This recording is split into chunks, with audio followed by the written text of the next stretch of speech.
Capítulo 24 trata das duas espécies de visões espirituais que a alma pode receber por via sobrenatural.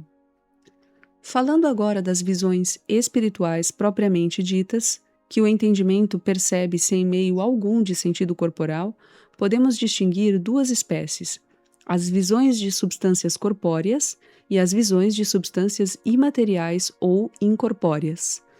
As primeiras são acerca de todas as realidades materiais, celestes e terrestres, que a alma pode ver estando no corpo, mediante certa luz sobrenatural emanada de Deus. Nessa luz, pode ver todos os seres distantes no céu ou na terra. Dessa maneira foi a visão narrada por São João no capítulo 21 do Apocalipse, quando descreve a excelência e beleza da Jerusalém celeste que contemplou no céu. Lemos também de São Bento, que numa visão espiritual lhe foi mostrado todo o mundo. E essa visão, segundo declara Santo Tomás no primeiro de seus quodlibetos, foi percebida nessa luz de que falamos, emanada do alto. As visões de substâncias incorpóreas não se podem ver com essa luz sobrenatural já referida, exigem outra mais sublime, que é chamada lume de glória. Tais visões, portanto, de substâncias incorpóreas, como as de anjos ou almas, não são deste mundo, nem podem ser vistas em corpo mortal. Se Deus as quisesse comunicar à alma como são essencialmente, no mesmo instante ela abandonaria o corpo e seria arrebatada da terra.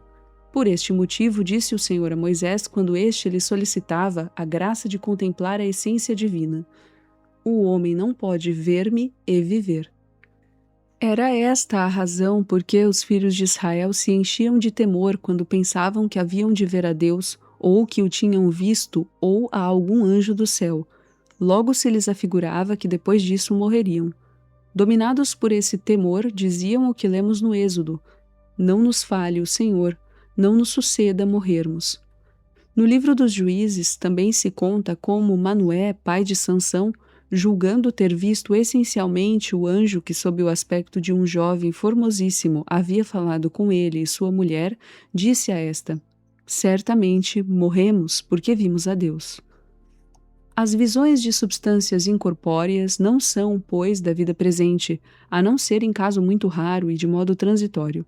Nestas circunstâncias excepcionais, Deus dispensa ou salva a condição desta vida mortal, abstraindo totalmente o espírito e, pela sua divina graça, suprindo as forças naturais, que a alma, então, deixa de dar ao corpo.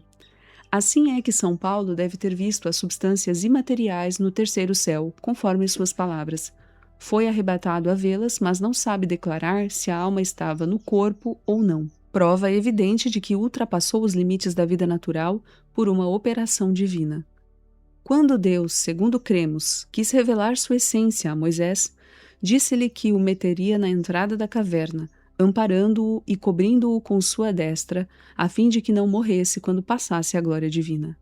Esta passagem da glória do Altíssimo era a manifestação transitória do seu ser, durante a qual protegia com a sua direita a vida natural de Moisés.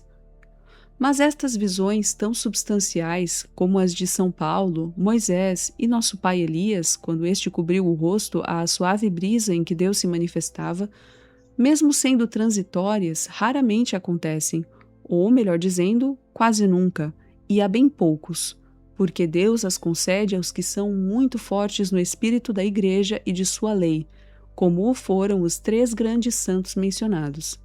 Essas visões de substâncias espirituais, embora não possam ser percebidas na terra de modo claro e evidente pelo entendimento, todavia se podem sentir na substância da alma mediante suavíssimos toques e graças de união.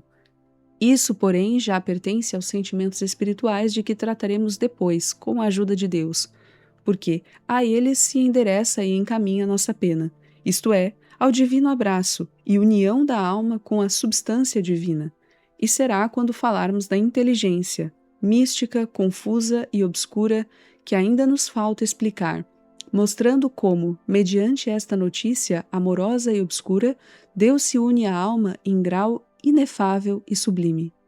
De certo modo, podemos dizer que esta notícia, que é a fé, Serve na vida presente para a união divina, assim como na outra vida, o lume de glória à clara visão de Deus.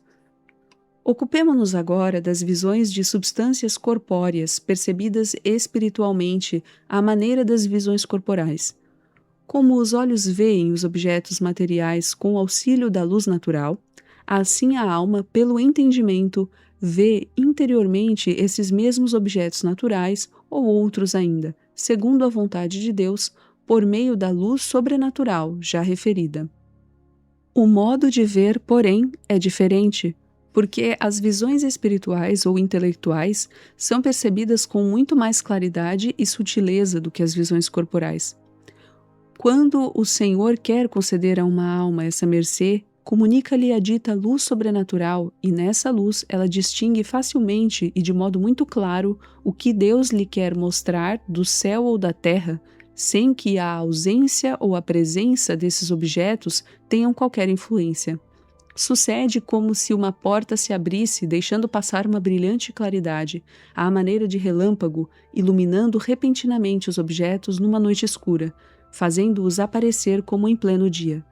Depois, desaparecendo imediatamente a luz, desaparecem os objetos, mas as suas formas e imagens se gravam na fantasia. As visões intelectuais realizam na alma efeito muito mais excelente. O que percebe ao clarão desta divina luz fica tão profundamente impresso no espírito que é suficiente lembrar-se disso para vê-lo como da primeira vez. Bem assim como no espelho se refletem sempre as figuras que lhe são apresentadas. Isto acontece de tal modo que aquelas formas de coisas nunca vistas jamais se apagam inteiramente da alma, embora, com o andar do tempo, se vão desvanecendo algum tanto. Os efeitos dessas visões na alma são paz, luz, alegria, que se pode comparar à glória, pureza, suavidade, amor, humildade e inclinação ou elevação do espírito em Deus, mais ou menos intensa, segundo o espírito em que são recebidas as graças e conforme o beneplácito divino. Pode também o demônio produzir essas visões mediante alguma luz natural apresentada à fantasia, por sugestão espiritual, iluminando os objetos presentes ou ausentes. Comentando alguns doutores aquela passagem de São Mateus, onde se diz que o demônio mostrou a Cristo todos os reinos do mundo e sua glória, afirmam tê-lo feito por sugestão espiritual, porque, com os olhos do corpo, não teria sido possível fazê-lo ver de uma só vez todos os reinos do mundo e suas magnificências. Todavia, há grande diferença entre as visões apresentadas pelo demônio e as de origem divina, pois os efeitos de umas não têm comparação alguma com os efeitos das outras. As primeiras levam a alma a inclinar-se à estima de si mesma e a admitir com complacência essas visões. Ao contrário das visões divinas, longe de causarem suave humildade e verdadeiro amor divino, produzem secura de espírito no trato com Deus. As suas formas não se imprimem na alma com a doce claridade das outras visões. Desvanecem-se prontamente, salvo se a alma as estima em muito. Nesse caso, a própria estima desperta naturalmente a lembrança delas, mas lembrança seca e árida, incapaz de produzir os frutos de humildade e caridade causados pelas verdadeiras visões, todas as vezes que são lembradas. Essas visões, tendo por objeto as criaturas, com as quais Deus não tem proporção alguma, nem conveniência essencial, não podem servir ao entendimento de meio próximo para a união com Deus. A atitude da alma em relação a elas deve ser, portanto, puramente negativa, como já o dissemos para todas as outras visões. Só assim poderá progredir, guiando-se pelo meio próximo, que é a fé. Por conseguinte, a alma não se há de apoiar nas formas que de tais visões lhe ficam impressas, fazendo delas arquivo e tesouro. Proceder assim seria deter-se embaraçada naquelas formas, figuras e personagens que ali residem no seu interior e jamais chegaria a Deus mediante a renúncia de todas as coisas. Mesmo que se representem sempre as ditas formas dentro da alma, não serão obstáculo se ela as desprezar. É verdade que a lembrança dessas visões incita a alma a algum amor de Deus e contemplação, mas a pura fé, na desnudez e obscuridade de tudo, a incita e eleva muito mais, sem saber como nem de onde lhe provém aquele transporte. Assim acontecerá achar-se inflamada em ânsias de puríssimo amor de Deus, sem entender de onde procedem, nem que fundamento tiveram. E a razão foi que a fé se infundiu e arraigou mais profundamente na alma pela desnudez, vazio e obscuridade de todas as coisas, ou pobreza espiritual, que é tudo o mesmo. E juntamente com a fé, mais se lhe infundiu e arraigou a caridade divina. Quanto mais se consentir a alma em obscurecer-se e aniquilar-se em relação a todas as coisas exteriores e interiores que pode receber, tanto mais fé lhe será infundida e, consequentemente, mais caridade e esperança, porque estas três virtudes teologais andam juntas. Este amor, porém, algumas vezes não é compreendido nem percebido pela pessoa a quem é dado. Não tem seu fundamento no sentido com ternura, e sim na alma com fortaleza, tornando-a mais animosa e ousada do que antes. Pode, todavia, redundar às vezes no sentido, com ternura e suavidade. Para alcançar esse amor, alegria e gozo causados pelas visões, convém à alma ter força, mortificação e amor para querer permanecer no vazio e na obscuridade de tudo. Cumpre estabelecer o amor e o gozo justamente no que não vê nem sente, porque não é possível nesta vida ver ou sentir a Deus, incompreensível e inefável. Por isto, o caminho para ele é o da renúncia total.